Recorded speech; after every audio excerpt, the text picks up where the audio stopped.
பூ போட்டுடுங்க. மகாலட்சுமி மல்லிகை இதுதான் உத்தரவாதம்.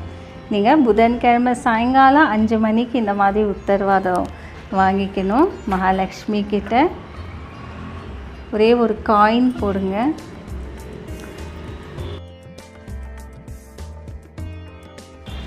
காயின் போடுங்க.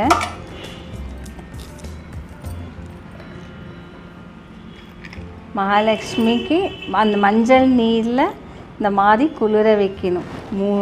நீங்கள் புதன்கிழமை சாயங்காலம் நீங்கள் இந்த மாதிரி செய்யும் போது வேலைக்கிழமை சாயங்காலம் நீங்கள் எடுத்து அபிஷேகம் செய்யறதுக்கு ஒரு நாள் கணக்கு வந்துடுது. கற்பூரம் ஏற்றி அம்பாளிடம் நம்ம உத்தரவாதம் கேட்க போகிறோம்.